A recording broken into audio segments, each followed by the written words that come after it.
Okay, so this is the mini test 2 part 1 question 8. So you've got a weight W suspended from 2 wires. So tension T1 and tension T2. And then you've also got this force P.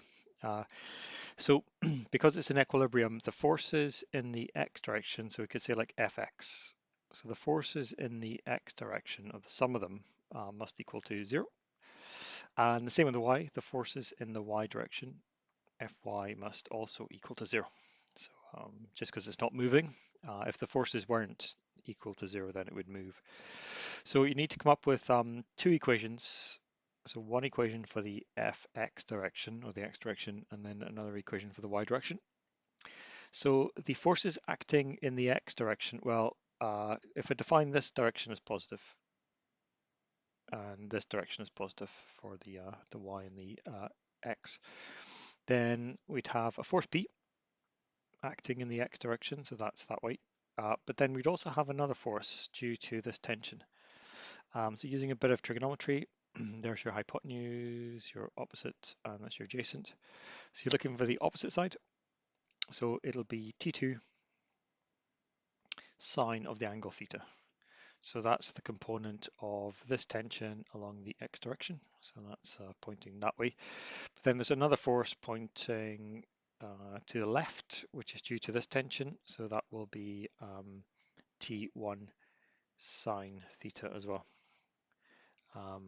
But the problem with this one is it's going in the negative direction, so it'll be minus like that. So P1 plus T2 sine theta plus minus T1 sine theta must equal to 0. So the forces are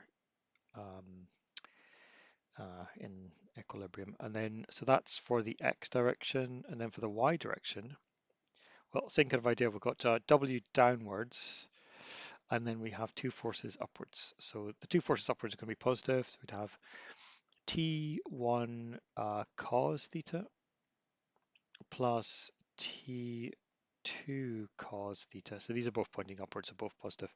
But then minus W, and that must be equal to 0, like that. So that's the y direction. So the 2 forces due to, so T1 and T2.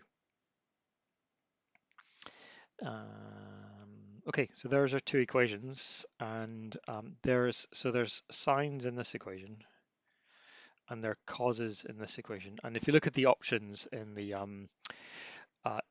multiple choice, there's tans, and they usually come from dividing.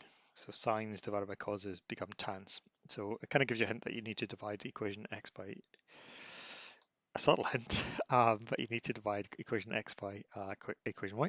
So to do that, first of all, I'm going to just do a bit of rearranging to get sine by itself. So I'm going to write P equals to, so I'll take T1 across, so T1 sine theta minus T2 sine theta. And then I'm just going to take sine theta out as a common factor, like that. So that is sine by itself, which is good. And then we'll do the same with the cos. So we want to have cos by itself. So I'll take the W over here. So W equals to T1 cos theta plus T2 cos theta, and then take cos theta out as a common factor. So T1 plus T2 equal, and then cos theta. And then if you divide these things, so if I just scroll up a bit, so you'd get P divided by W equals to T1 minus T2 sine theta over T1 plus T2 cos theta.